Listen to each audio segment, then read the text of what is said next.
Good morning, everybody, and welcome to the LinkedIn Live that I've got for today. The topic that I'm going to be speaking about, that I've been speaking about all this week, is do employees' perks work? There are many organisations that spend a lot of energy, a lot of time, a lot of money on employee perks, and some of them work very well and others don't. The key thing here is that if you are putting in perks that other organisations are doing, or you hear on social media, or you hear of certain leaders speak about, that often isn't a great strategy. And this broadcast is really for the leaders and managers that are wanting to use employee perks as a way of retaining their good staff. That is my area of expertise. And what I want to talk about is some perks initially, and there's more than 100 different types of employee perks that can happen wherever you are tuning in for today's live. Some you may have already implemented in your business, others may be very different to your culture, but let's talk about some of the types of perks that are there, and then talk about some of the expectations that I'm seeing in client conversations in terms of what is almost a norm or a given that employees are expecting versus the things that you could be potentially implementing. So let's talk about some of the food and meal ideas. There's lots of things that can almost be very free or very inexpensive for organisations to be able to do. Many organisations already do this. For example, just a free cup of coffee or tea, and the milk and the sugar that you might provide in your organisation may be free. Some organisations have taken those perks away and have not had great results with the feedback that they've had from their employees. You might also have some snacks that come in, and you have some healthy snacks that are there. You can also, some organisations do pot-style lunches. So, for example, everybody brings in a dish to share, or there may be a barbecue that's held around an anniversary or a birthday or special occasions or certain KPIs being met. Some organisations know that they also provide healthy breakfast so that people's brains can work, that makes them more productive, and then they're able to come and have some breakfast when they get into their workplaces as well. There's a lot of organisations that are looking at wellness ideas. And the reason is that being involved in our employees' mental health and their wellness is a really key part of ensuring that they are healthy and well, both in their mind and their body. That also helps them produce great work, and we are doing the right thing by looking after our employees. So organisations, as part of the perks, could have fitness instructors. There's many organisations that have a yoga teacher or a mindfulness meditation teacher that comes in once a week and runs a session in the office. And some of those are also now being offered on Zoom and virtually. So if people are working from home, they too can take that break and be able to do that session, whether it be physical or your mindfulness. Some organisations offer memberships for gyms, and they do that. I know in my small businesses that I've held, I have given that as part of an employee perk. But one of the things I've done is I've tailored that membership to people that I know that would use it, because that was a high value or an area of passion for them. Many organisations now offering stand-up desks. And there is a big saying that, sitting is the new smoking, and it's having similar effects on your physical health. So organisations know that it's better for that well-being of that employee, better for their productivity, but better for their longevity of life as well. Many organisations are saying that you can bring plants in, but even just providing simple things like fresh office plants, and people can also do a roster in terms of being able to water those plants, because that then again helps with their well-being. It makes them feel like that they're surrounded by freshness and that garden feel. I've worked with a couple of organisations that actually do some meetings doing a walk. So they ask their employees to bring in their walking shoes or sneakers, and they actually do some of their meetings doing what they call a walk talk. They do a walk and they talk about that. Usually it's not in a large group because that's difficult to do. Usually it's in a group of 2 to 4.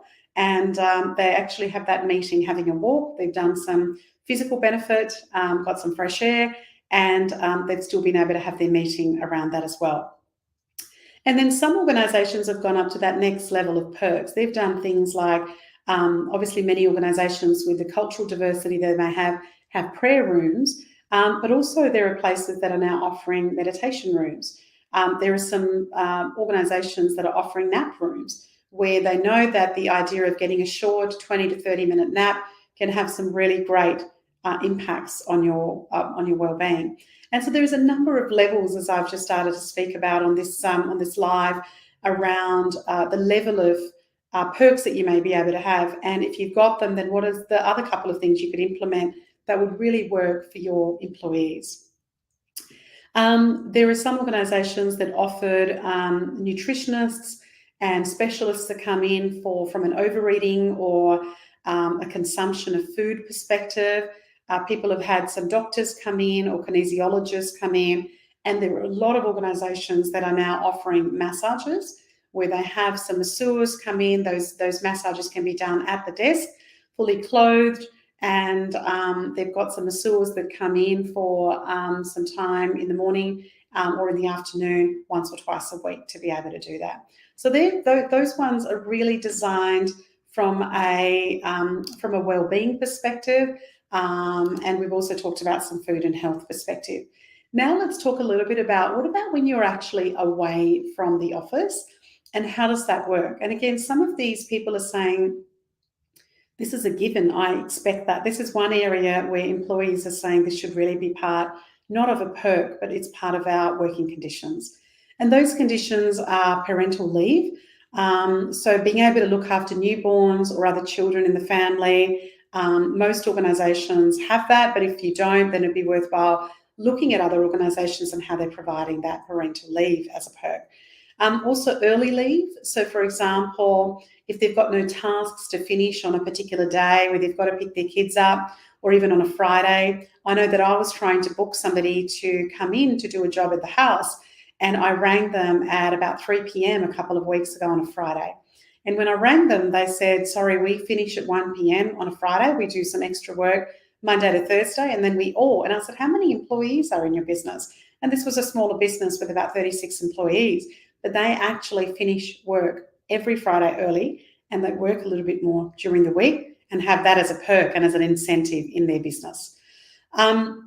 There are also organisations that are doing flexible hours, and that means that people can work from home. Now, this is causing a lot of debate where you've got some organisations where there are some issues about how many days that you can work in from your home. And there's a lot of issues that are starting to actually come up from a trust perspective too, because people are saying, well, when it was COVID and we had no choice, you let me work from home and I was able to deliver what was expected of me. So why is it now that we are starting to be on the other side, that there is this mistrust happening and that I may not be able to perform that work there?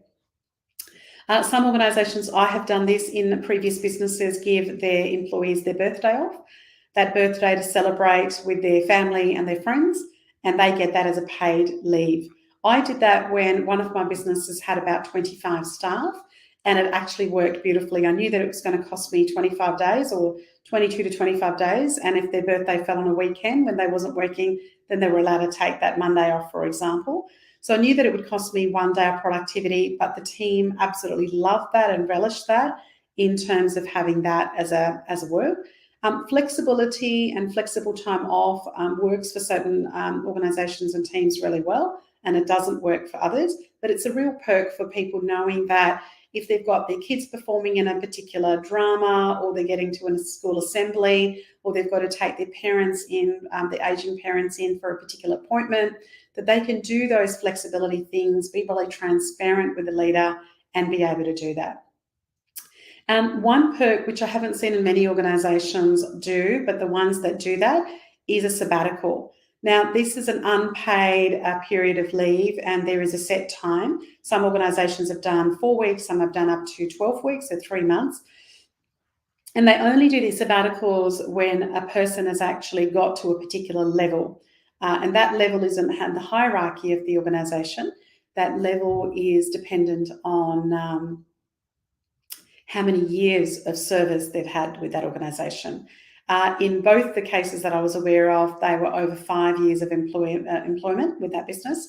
And then they were able to take that sabbatical to either do some study or travel or whatever it was that they wanted to do, even with their family, but they got some unpaid leave as part of a perk of having been with that organisation for 5 years. I also want to talk a little bit about, and I won't dive into this too much, but I want to talk about perks in terms of financial and monetary perks as well. So a lot of business owners often want to retain their good people, and they particularly use this as a perk to be able to tie in their really great employees into the organisation. So there could be some stock or some equity in the business as a result of the work that they do. Certainly helping people around retirement, around financial planning, even linking them up with an external advisor that can independently provide advice to some of your employees is a really great perk. I'm in a mastermind group, and we have access to a company that that are solicitors, but also accountants and bookkeepers, and we invite these people into this particular mastermind on a regular basis to share what we could implement in our own businesses and with our own teams. And so being able to do that with your staff is really great, because then they go, this person's not just interested in paying me, they're interested in my longer term financial future. Any type of financial education, for example, where the team might be able to study particular courses. It might be directly linked into their role if they're in the financial part of your business. But even if they're not in that financial part of that business and wanting to educate some of your employees around finances, not only at work, but also in their personal lives, is a really great way of providing a perk to an employee. I've also had a number of employees in the past that are very passionate about certain charity projects. So, for example, when somebody's done a walk for cancer or they've raised money for a particular cause. And again, I was able to do that where I was able to match some of the donations that they've raised. And so if you've got employees that are really passionate about certain projects, even if you're not going to match it, to be able to distribute their cause to others and making sure that it's in alignment with the company, but distributing that comes in really great as well. Depending on your company and your business that you have, there are also perks that you can provide in terms of deals or discounts. They might be able to receive some incentives, for example, on products and services. One of the businesses that I run in the past has been day spas, where we had services as well as products, and all of my staff were able to purchase any of the products at cost. So it didn't cost them anything. We weren't trying to make any money out of that, but that was an incentive there to be able to provide that. You might also be able to have some local businesses that could provide some discounts on their services.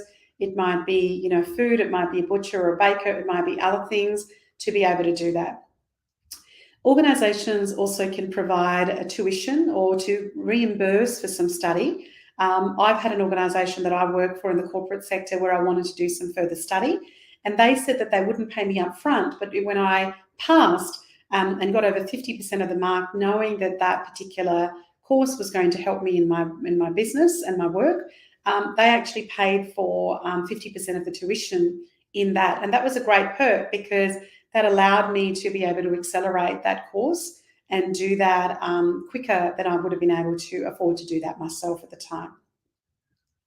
You might also be able to give event tickets to certain events that you might sponsor, or to say that as a bit of a thank you if you know your employees well, to be able to do that. You could also, some organisations do a commuting assistance. So companies pay for example, carpools or some public transport for employees that don't drive or have some issues around driving. Some companies have company cars. And there are also organisations that I've seen this do really well, because it's a very low cost, is for their staff that love music. They've actually paid for complimentary accounts for their music service and their streaming service, because that allows them to do that. The perks go on. Let me just share a few more. And then as I'm speaking about this and as you're listening to that, I guess the main reflection was, are you doing some of these? Can you take one or two ideas that you can implement? And if you already are doing some perks, what are some of the other things that you could do fairly easily without a lot of time and energy and money spent to be able to incorporate that to retain some of your good people? Office parties are always fabulous. Having a celebration, having employee awards is a really great way, and company meetups where people actually get to know each other and bond doing that. Also, perks in terms of I had a group of very, very social employees at some point where they wanted to catch up for a dinner every 2 weeks.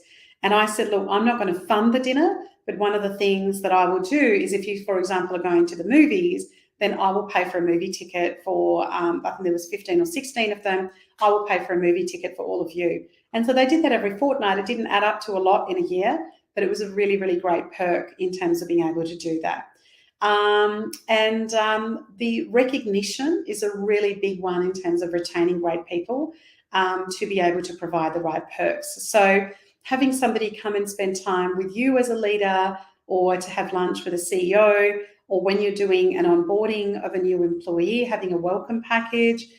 These are things that you may already be doing, but really looking at what are some of the little things that you could be doing when somebody comes on board to welcome them into that.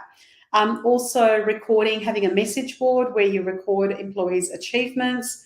There are some organisations, I visited one last week, where you can bring your pets to work. Now that might sound like a really simple thing, but for people that are very passionate about their pets and the pets don't have anywhere to go, or they're living in a unit, that's a really big perk for some people to be able to bring their pet to work. Some organisations have access, they don't run an emergency daycare, but they have access to emergency daycares as well.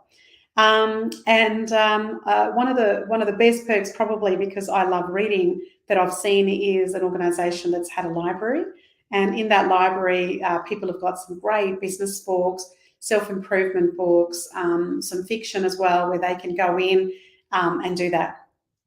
Some people call perks of a Hawaiian shirt on a Friday or casual day as a bit of a perk. For some organisations that works really well, for others it doesn't. One of the other great ideas that I've seen is where people have created little gardens, even in short spaces, like a 1 metre by 1 metre little Japanese garden with a little fountain and a seat, and it's called a reflection space, where you can go and take your lunch, where you can sit there and be able to do that. It's a no technology zone. Organisations also making sure that they've got free noise cancelling headphones for their team that they can have when they're working from home, because if they're doing a lot of time on Zoom calls or whatever platforms you might be using, Teams, etc., that they've got some really good headphones to be able to do that rather than have some really simple things. And the last ones I just wanted to talk about is more around that professional development. And so mentoring is a really great way of providing a perk. This is to help them improve themselves personally and professionally. And sometimes people say, Shivani, I have some good staff, but they're not the best producers of the work. They're not the most productive and most loyal staff. Shall I help them improve? I always say to them, actually put more energy and effort into the people that are fantastic and actually work on them first. Provide the mentoring to them as a perk to more of the loyal and highly productive staff before you do it for the others. Company conferences are great, and even simple things like company merchandise. You might have some cups or pens or hats, t-shirts that people can wear, and letting them actually show how much pride that they take that. So as we come to the end of the myriad of ideas that I've shared here with you, the idea of it is to sort of see, what am I currently doing? Is it working? Are you getting the feedback? And the best way to do that feedback might be a very simple survey, or to bring it up in a couple of the management or team meetings and say, we've got all these perks, are they working? And if they're not, maybe let's get rid of one or two. But if we want to really take it up to the next level, what are the things that we could do in our business that would help us retain our really good employees? If you've got any questions, please always feel free to reach out. My website is called Ask Shivani, and ask as many questions that you have, and I will do my best to answer them or lead you to other sites, etc., that might be able to help. If there's anything that you need around the services that we provide, please let us know, or the full range of online programs, etc., that we apply as well. Have a fantastic day. Hopefully that got some juices in your brain flowing around what you do for employee perks and what do you do to keep the good ones.